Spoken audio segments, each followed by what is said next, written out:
الحمد للہ رب العالمین والصلاة والسلام علی محمد الامین فاعوذ باللہ من الشیطان الرجیم بسم اللہ الرحمن الرحیم۔ خواتین و حضرات، ہم سورہ نور کی آیت 11 سے درس کی ابتدا کر رہے ہیں۔ سورہ کی ابتدا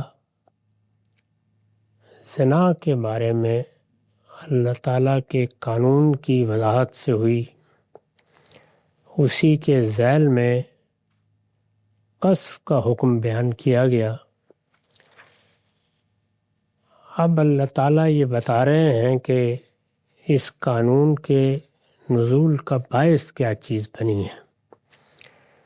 چنانچہ اس واقعے پر تبصرہ شروع کیا ہے۔ ارشاد فرمایا کہ ان الذین جاؤوا بالافک، یہ حقیقت ہے کہ جو لوگ یہ بہتان گھڑ لائے ہیں۔ میں اس کی وضاحت کر چکا ہوں کہ یہ کس بہتان کا ذکر ہے۔ یہ بھی بتایا جا چکا ہے کہ قرآن مجید نے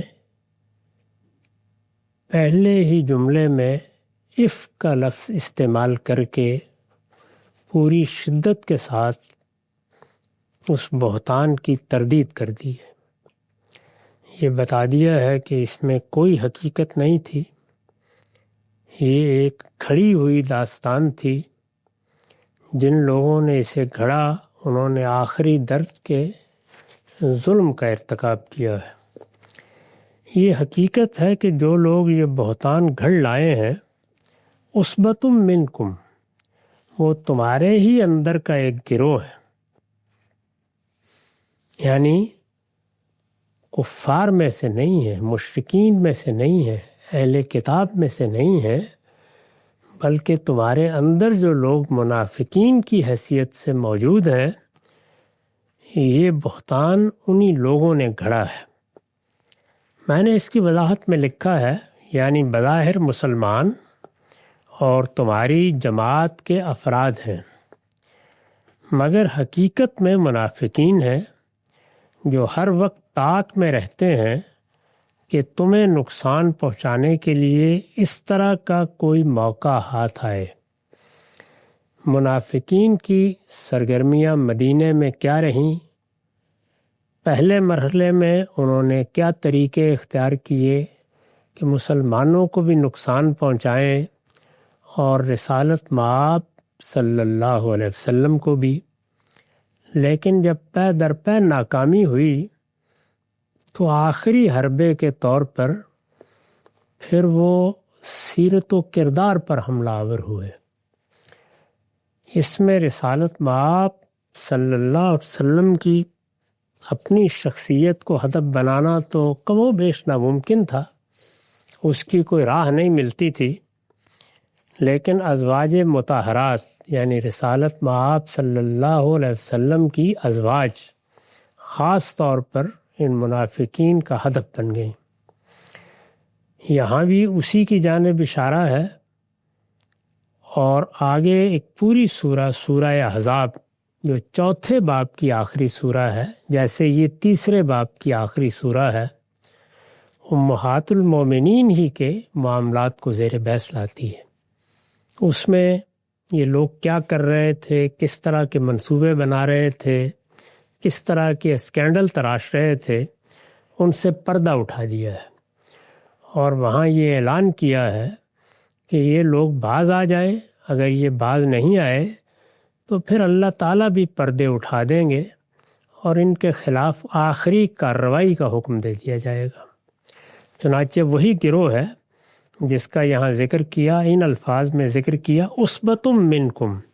وہ تمہارے ہی اندر کا ایک گروہ ہے۔ فرمایا کہ یہ جو بھی ہوا، لا تحسبوہ شر لکم بل ہوا خیر لکم، تم اس کو اپنے حق میں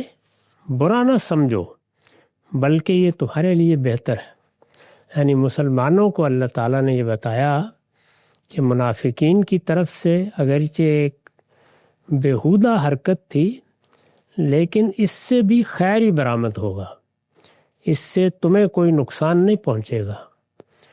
جو فارسی میں کہتے ہیں نا کہ خدا شر برانگیزت کے خیر ما دراں باشد، قرآن مجید نے یہاں اسی کو بیان کیا ہے۔ لا تحسبوہ شر لکم، تم اس کو اپنے حق میں برا نہ سمجھو بلکہ یہ تمہارے لیے بہتر ہے۔ اس سے قرآن مجید نے توجہ دلائی کہ اگر سیرت و کردار کی حفاظت کی گئی ہے، اہل حق اپنے موقف پر قائم ہے، تو اس طرح کی کردار کشی کی مہمات ان کو ہمیشہ فائدہ پہنچاتی ہیں، اس سے کوئی نقصان نہیں ہوتا۔ نہ پریشان ہونا چاہیے، نہ رد عمل کی نفسیات میں مبتلا ہو کر اپنی طرف سے کوئی ایسی چیز اختیار کرنی چاہیے جو اہل حق کے شایان شان نہ ہو۔ وہ اپنی وضع پر قائم رہے، اگر دشمن اپنی خو نہیں چھوڑتا تو نہ چھوڑے، اس سے اللہ نمٹ لے گا۔ تو یہاں پر بھی مسلمانوں کو توجہ دلائی گئی کہ اس میں تمہارے لیے بہتری ہے۔ یہ فتنہ اگرچہ بہت غیر معمولی تھا، اور جس طرح کے روایتوں سے معلوم ہوتا ہے کئی مہینے مدینے میں خود رسالت مآب صلی اللہ علیہ وسلم کے لیے بہت تکلیف دہ گزرے۔ یعنی اس میں ایک مہم چل رہی تھی، لوگ سامنے بھی نہیں آ رہے تھے، مجلسوں میں باتیں ہو رہی تھیں، اشاروں کنایوں میں ایک اسکینڈل کو پھیلایا جا رہا تھا۔ خود رسالت مآب صلی اللہ علیہ وسلم تک جب یہ بات پہنچی تو آپ نے محسوس کیا کہ پروپیگنڈے کی اس فضا میں بڑی بے بسی کی کیفیت ہے، اس کی تردید آسان نہیں ہے۔ چنانچہ خود سیدہ بھی اپنا گھر چھوڑ کے، جس طرح کہ معلوم ہوتا ہے، اپنے والدین کے گھر چلی گئیں۔ معاملہ اس قدر سنگین ہوا، لیکن اللہ تعالیٰ فرماتے ہیں کہ ہو گیا، اب ہم نے اس سارے معاملے کی وضاحت کر دی، اس بہتان کی حقیقت بھی ہم واضح کر رہے ہیں، تاہم اطمینان رکھو، بل ہوا خیر لکم، یہ تمہارے لیے بہتر ہوا ہے۔ میں نے لکھا ہے اس میں بہتری کے کیا پہلو تھے، یعنی وہ کیا چیزیں ہیں جن کو قرآن مجید نے یہاں اس طرح کے ایک اسکینڈل کا ہدف بننے کے باوجود بہتر قرار دیا۔ استاذ امام امین احسن اصلاحی نے وضاحت فرمائی ہے، وہ لکھتے ہیں خیر کا ایک نمایاں پہلو تو اس کے اندر یہی تھا کہ اس کے ذریعے سے مسلمانوں کو اپنے اندر کے ایک مارے آستین گروہ کو اچھی طرح پہچان لینے کا موقع مل گیا۔ یعنی یہ مواقع تمہیز کا ذریعہ بن جاتے ہیں۔ ظاہر ہے کہ بہت چھوٹے پیمانے پر بھی اگر کچھ لوگ دین کی خدمت کر رہے ہوں، دین کی دعوت لے کے اٹھے ہوں، دین کا علم پھیلا رہے ہوں، اور اگر ایک بڑی جماعت کی صورت میں بھی ہے تو اس کی ضرورت ہوتی ہے کہ ان کے درمیان وحدت قائم رہے، وہ ایک دوسرے کے حامی و ناصر بن کر رہے، ان کے ہاں مقصد بھی متعین رہے، اس کے لیے سعی و جہد کے طریقے بھی واضح رہیں، ان میں کوئی خلفشار پیدا نہ ہو۔ قرآن مجید نے یہ بتایا ہے کہ دینی جماعتوں میں سب سے بڑھ کر جو چیز خطرے کا باعث ہوتی ہے وہ یہی خلفشار ہے۔ چنانچہ قرآن کے الفاظ ہیں کہ اگر تم ایک دوسرے کے دست و گریباں پر ہاتھ ڈال دو گے اور اس طریقے سے لوگوں کے درمیان بے اعتمادی کی فضا ہوگی، وہ دست و گریباں ہو جائیں گے، تو جانتے ہو اس کا نتیجہ کیا نکلے گا؟ تمہاری ہوا اکھڑ جائے گی۔ یعنی انفرادی حیثیت سے تو تم اپنے کام کرتے رہو گے اور اپنی دعوت بھی پیش کرتے رہو گے، لیکن وہ چیزیں جن کا تعلق اجتماعی جد و جہد سے ہے ان کو شدید نقصان پہنچے گا۔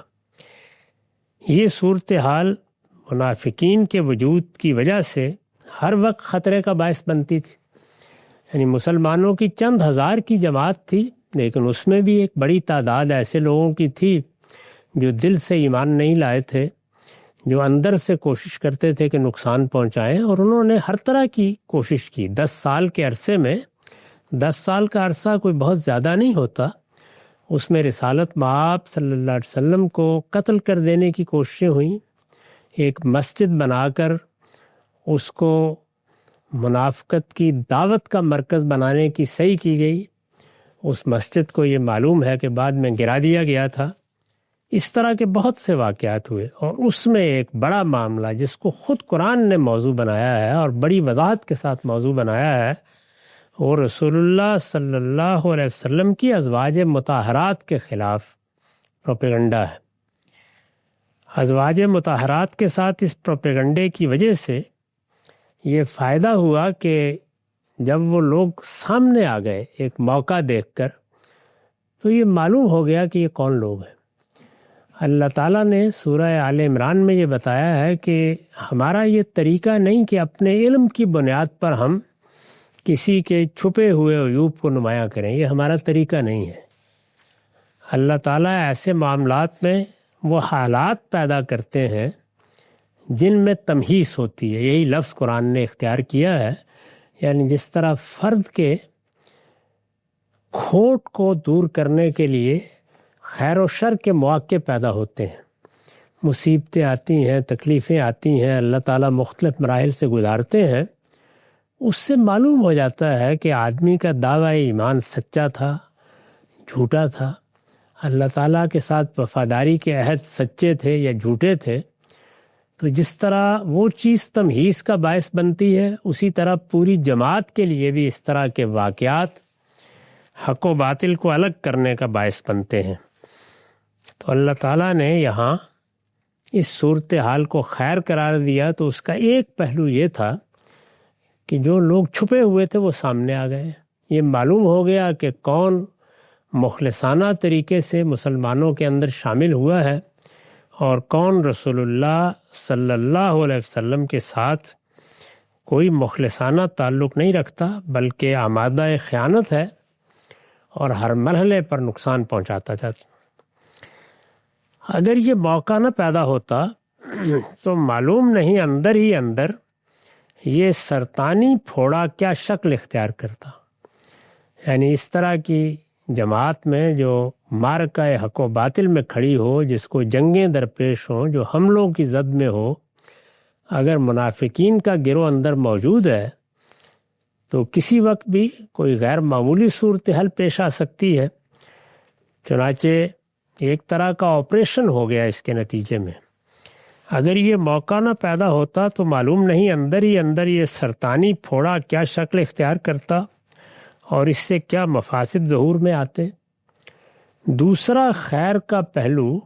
اس کے اندر یہ نکلا کہ مسلمانوں کے اندر جو بعض کمزوریاں دبی ہوئی تھیں وہ اس امتحان سے ابھر کر سامنے آ گئیں۔ یعنی ایک تو منافقین تھے اور دوسرے بعض کمزور مسلمان وہ بھی موجود تھے، منافق نہیں تھے لیکن ذہنی لحاظ سے، فکری لحاظ سے، کردار کے لحاظ سے، معاملات کو سمجھنے کے لحاظ سے اپنے اندر کمزوریاں رکھتے تھے۔ وہ ان کے پروپیگنڈے کا شکار ہوئے اور 5-6 لوگ یعنی مخلص مسلمانوں میں سے بھی اس مہم میں شامل ہو گئے۔ چنانچہ اس طرح ان کو بھی پہچاننے کا موقع مل گیا۔ منافقین کو پہچاننے کا فائدہ یہ تھا کہ مسلمان ان کے بارے میں متنبہ ہو جائیں، اور ان ضعیف لوگوں کو پہچاننے کا فائدہ یہ تھا کہ ان کی اصلاح کی جائے، ان کے معاملات کو دیکھا جائے اور ان کے بارے میں بھی بعض چیزوں میں جو بے احتیاطی ہو جاتی ہے اس سے پرہیز کیا جائے۔ دوسرا خیر کا پہلو اس کے اندر یہ نکلا کہ مسلمانوں کے اندر جو بعض کمزوریاں دبی ہوئی تھیں وہ اس امتحان سے ابھر کر سامنے آ گئیں اور بروقت ان کی اصلاح و تدبیر ہو گئی۔ یعنی اللہ تعالیٰ نے بھی، اللہ کے پیغمبر نے بھی جو اس وقت براہ راست معاملات کو دیکھ رہے تھے، پھر ان کمزوریوں کی اصلاح کے لیے بعض تدابیر اختیار کی۔ وہ یہاں بھی ہیں اور وہ سورہ احزاب میں بھی ہیں۔ معاشرے کے تزکیے کے نقطہ نظر سے اس کی جو اہمیت ہے وہ بالکل واضح ہے۔ یعنی اسلام میں جس طرح فرد کا بحیثیت فرد تزکیہ مطلوب ہے، بالکل اسی طرح سے فرد اپنی اجتماعی حیثیت میں جب معاملات کرتا ہے، بیہیو کرتا ہے، اس کا تزکیہ بھی مطلوب ہے۔ چنانچہ مسلمانوں میں جو چیزیں بھی دونوں حیثیتوں سے پیش آئی ہیں، قرآن مجید میں پوری صورتیں اس کو موضوع بناتی ہیں۔ یہ میں بارہا عرض کر چکا ہوں کہ مقصد تزکیہ ہے، پاکیزگی، فرد میں پاکیزگی پیدا ہو، فرد کے اجتماعی معاملات بھی تمام تر پاکیزہ رہیں۔ یعنی اسلام یہاں سے اپروچ کرتا ہے سوسائٹی کی طرف، مجھے پاکیزگی اختیار کرنی ہے، میں اپنے علم کو پاکیزہ بناؤں، میں اپنے عمل کو پاکیزہ بناؤں، اور اگر میرے پاس کوئی منصب ہے، میں کوئی ذمہ داری انجام دے رہا ہوں، میں سیاستدان ہوں، میں بادشاہ ہوں، حکمران ہوں، میں معاشرے کے معاملات کا نگران بنایا گیا ہوں، تو وہاں پر بھی میں پاکیزگی اختیار کروں، میرے علم میں پاکیزگی ہو، عمل میں پاکیزگی ہو، اخلاق میں پاکیزگی ہو۔ تو اس پہلو سے بھی یہ ضروری تھا کہ اس طرح کے معاملات پیش آئیں اور اللہ تعالیٰ ان میں رہنمائی فرمائے۔ تیسرا پہلو اس میں خیر کا یہ ہے کہ اس واقعے نے، یعنی یہ واقعہ ہوا، اس واقعے نے معاشرے کی اصلاح و تنظیم سے متعلق بہت سے احکام و ہدایات کے نزول کے لیے ایک نہایت سازگار فضا پیدا کر دی۔ اللہ تعالیٰ عام طور پر جو طریقہ اختیار کرتے رہے ہیں وہ یہی ہے، قرآن مجید میں کوئی احکام کا الگ باب نہیں ہے، شریعت کے عنوان سے کوئی الگ باب نہیں ہے، بلکہ دعوت ہے، بات پہنچائی جا رہی ہے، لوگوں کو پاکیزگی کی دعوت دی جا رہی ہے، اس کے ذیل میں مواقع پیدا ہوتے ہیں تو اللہ تعالیٰ اپنی شریعت بھی نازل کر دیتے ہیں۔ شریعت کا ایک پہلو تو وہ ہے جس کو ہمیشہ ابدیت رہی ہے، جیسے عبادات ہیں، جس طرح بعض رسوم اور رواج ہیں وہ بھی تزکیے کے پیش نظر قائم کیے گئے ہیں، ان کو تو پیغمبروں کی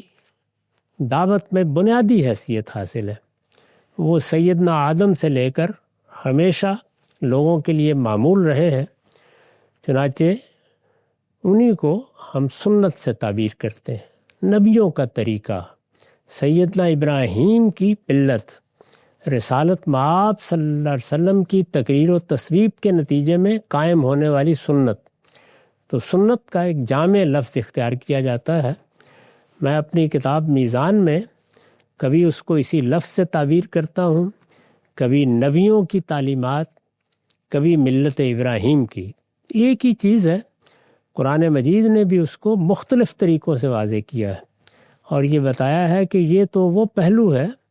جو ہمیشہ سے چلا آ رہا ہے، اس میں بالعموم کسی تبدیلی یا تغیر کی ضرورت نہیں پڑتی، لیکن وہ چیزیں جو اجتماعی زندگی سے خاص طور پر متعلق ہے وہ قرآن مجید میں اسی طرح کے مواقع کے پیش نظر واضح کی گئیں۔ تو ایک خیر کا پہلو یہ تھا۔ تیسرا پہلو اس میں خیر کا یہ ہے کہ اس واقعے نے معاشرے کی اصلاح و تنظیم سے متعلق بہت سے احکام و ہدایات کے نزول کے لیے ایک نہایت سازگار فضا پیدا کر دی۔ اگر اس فضا کے پیدا ہوئے بغیر یہ احکام اترتے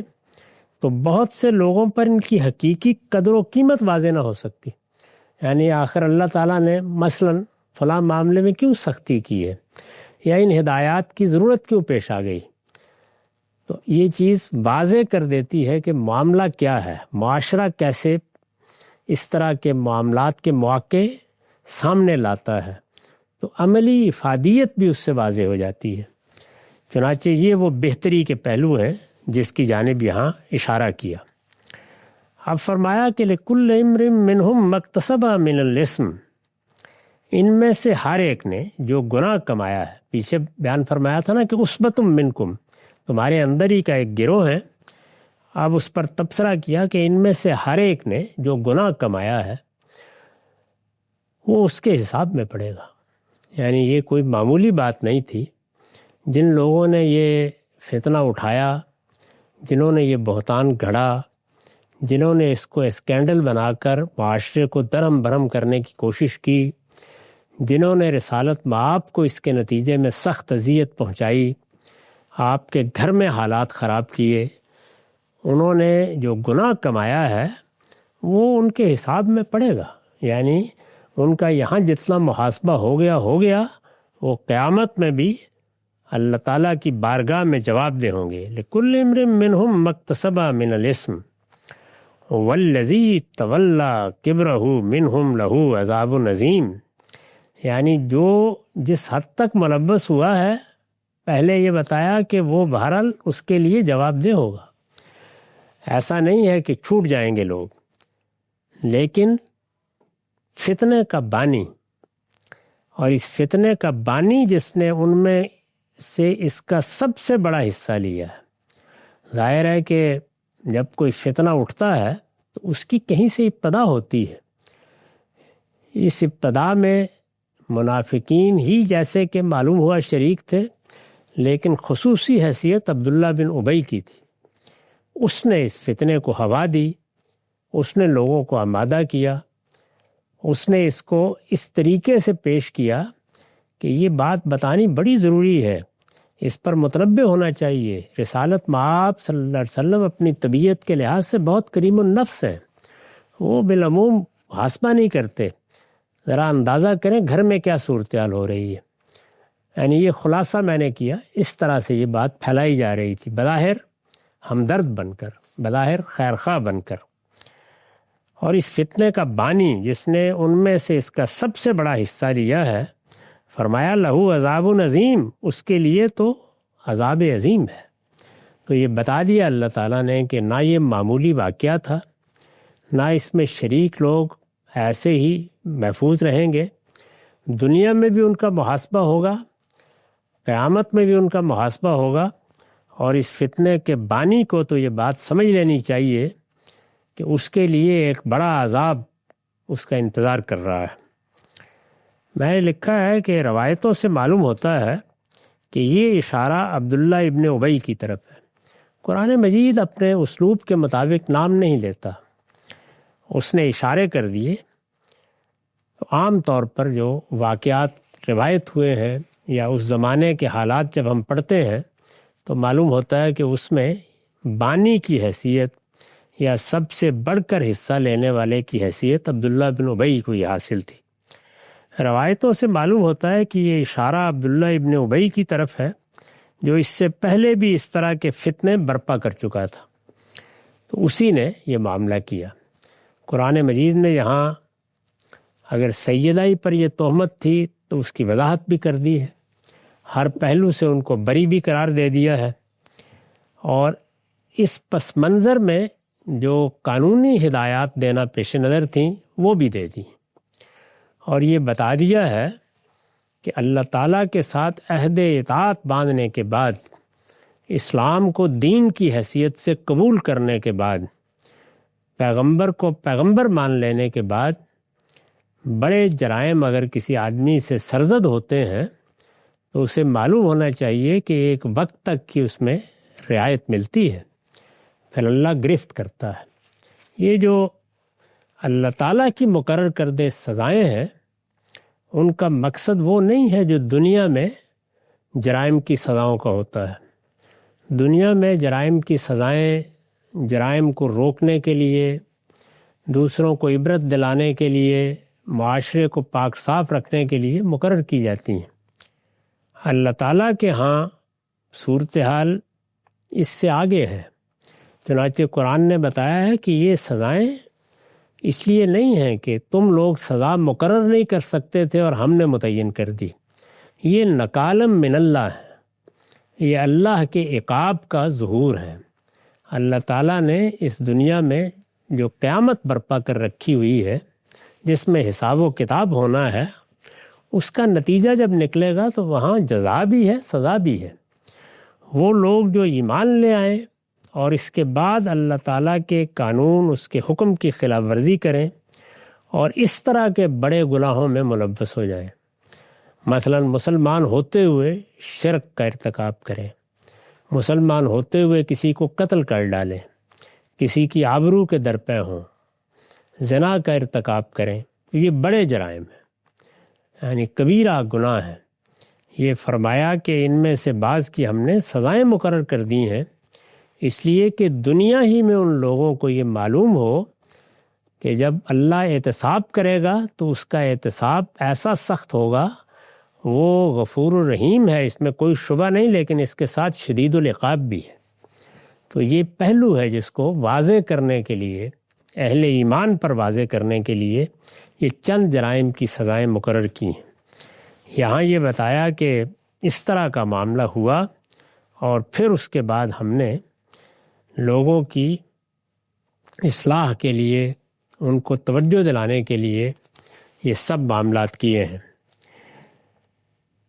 یہ واضح کر دینے کے بعد کہ ایک گروہ تھا، سارے مسلمان اس میں ملوث نہیں ہوئے، یہ بتانے کے بعد کہ یہاں پر بھی احتساب ہوگا، آگے بھی ہوگا، اور اس فتنے کے سربراہ کو بھی متنبہ رہنا چاہیے کہ ایک بڑا عذاب اس کا منتظر ہے، یہ سب بتانے کے بعد عام مسلمانوں کو بھی توجہ دلائی۔ لولا اذ سمعتموہ ظن المؤمنون والمؤمنات بانفسہم خیرا، تم لوگوں نے جب یہ بات سنی تو مسلمان مردوں اور مسلمان عورتوں نے اپنے لوگوں کے حق میں نیک گمان کیوں نہ کیا؟ یعنی یہ لوگ تو فتنہ پردازی پر آمادہ تھے، انہوں نے ایک اسکینڈل بنایا، لیکن تمہارے کانوں تک یہ بات پہنچی تو تم نے یہ خیال کیوں نہ کیا کہ یہ بات کن لوگوں کے بارے میں کی جا رہی ہے، ان لوگوں کی سیرت کیا رہی ہے، ان کا کردار کیا رہا ہے؟ تمہارے اندر کوئی حسن ظن نہیں تھا؟ یعنی جیسے ہی یہ بات پھیلی تو ہر شخص نے کسی نہ کسی درجے میں اس کو ماننا شروع کر دیا۔ تم لوگوں نے جب یہ بات سنی تو مسلمان مردوں اور مسلمان عورتوں نے اپنے لوگوں کے حق میں نیک گمان کیوں نہ کیا، اور فرمایا وَقَالُوا هَذَا إِفْكٌ مُبِينٌ، اور سنتے ہی کیوں نہ کہہ دیا کہ یہ کھلا ہوا بہتان ہے۔ اس سے یہ تعلیم دی گئی ہے کہ آدمی کو ہر مسلمان کے معاملے میں، اور کہاں پیغمبر کی بیویاں، پیغمبر کا گرانا، حسن ظن رکھنا تھا، یعنی ان کے مجموعی کردار کو سامنے رکھتے ہوئے یہی کہنا تھا کہ یہ ایک بڑا بہتان ہے جو ان پر لگایا گیا ہے۔ یعنی خدا نخواستہ کوئی بعد میں کمزوری سامنے آ جائے تو آ جائے گی نا، پہلے مرحلے میں تو ہر مسلمان کا رد عمل یہی ہونا چاہیے کہ تم لوگ ایک بیہودہ بات کر رہے ہو، اسی کوئی حقیقت نہیں، ہم ان کو جانتے ہیں، ان کے بارے میں ہمیں علم ہے، تم نے ایسا کیوں نہیں کیا؟ مسلمان مردوں اور مسلمان عورتوں نے اپنے لوگوں کے حق میں نیک گمان کیوں نہ کیا؟ جن لوگوں کا کردار، جن کی سیرت تمہارے سامنے تھی، اس سے پہلے کیا وہ کوئی اس طرح کے لوگ تھے؟ علم میں، کردار میں، سیرت میں وہ نمونے کی شخصیات تھیں، ان کے عمومی حالات معلوم تھے۔ فتنہ پرداز لوگ اس طرح کی باتیں پھیلایا ہی کرتے ہیں، تو کیا جب کوئی شخص اس طرح کی بات پھیلا دے، کوئی ایک کاغذ لکھ کر لے آئے، کوئی ایک کہانی بنا کر لے آئے، کوئی ایک رودات سنا دے، تو وہ ظاہر ہے کہ اپنی بات میں وزن پیدا کرنے کے لیے بہت کچھ ساتھ شامل کرے گا، اور اپنے آپ کو بھی بڑے خیرخواہ کی حیثیت سے پیش کرے گا، لیکن تم نے دیکھا نہیں کہ الزام کس پر لگایا جا رہا ہے،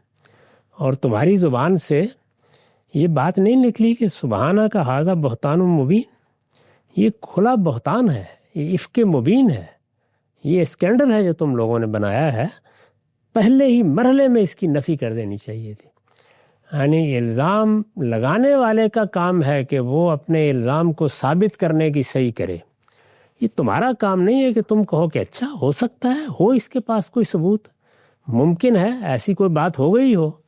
نہیں، تمہارا پہلا رد عمل یہی ہونا چاہیے تھا کہ ھذا افک مبین، یہ کھلا بہتان ہے، یہ صریح بہتان ہے، ہم اس کو کسی حال میں بھی قبول کرنے کے لیے تیار نہیں ہیں۔ چنانچہ میں نے لکھا ہے کہ یہ ہر مسلمان مرد و عورت کا حق ہے، پیغمبر کی بیویاں، کوئی بڑا صالح شخص، کوئی عالم، مسلمانوں کا کوئی قائد، ایسا کوئی شخص جس کی سیرت عام طور پر اچھی رہی ہے، اس کا معاملہ تو الگ ہوگا، ہر مسلمان مرد و عورت کا حق ہے، اور ہر شخص پر لازم ہے کہ وہ ان کے اس حق کا احترام کرے۔ چنانچہ جب تک دلیل سے ثابت نہ ہو جائے، یعنی یہاں الٹ صورتحال ہے، یہ نہیں ہے کہ الزام لگ گیا تو ہر آدمی اس کے افشا میں اپنا حصہ ڈالے۔ چنانچہ جب تک دلیل سے ثابت نہ ہو جائے کہ وہ اس حسن ظن کا حقدار نہیں ہے، اس وقت تک اسے یہی کہنا چاہیے۔ یہ اللہ تعالیٰ نے یہاں نصیحت فرمائی ہے، یہ کہا کہ تمہیں یہ کرنا چاہیے تھا، تم لوگوں نے اس معاملے میں بڑی کمزوری کا ثبوت دیا ہے کہ نہ صرف یہ کہ اس الزام کو سنا بلکہ کسی حد تک اس کے بارے میں مثبت سا رویہ اختیار کر لیا۔ ہو سکتا ہے ایسا ہوا ہو، اس کی کوئی گنجائش نہیں تھی۔ ایسی باتیں اس طرح نہ سنی جاتی ہیں نہ قبول کی جاتی ہیں، تم نے یہاں غلط رویہ اختیار کیا ہے۔ تو جہاں ان لوگوں کو بتایا کہ تمہارا انجام کیا ہونے والا ہے، یہاں یہ بتایا کہ جھوٹی باتیں، دلیل کے بغیر باتیں، پروپیگنڈے کی انداز کی باتیں، وہ علم میں ہوں، سیاست میں ہوں، صحافت میں ہوں، کسی بندہ مومن کا کام نہیں ہے کہ وہ ان کو آگے پھیلانا شروع کر دے۔ اس کو سن کر یہی کہنا چاہیے کہ ھذا افک مبین، جب ثابت ہو جائے گی دیکھا جائے گا۔ اقول قولی ھذا واستغفر اللہ لی ولکم ولسائر المسلمین۔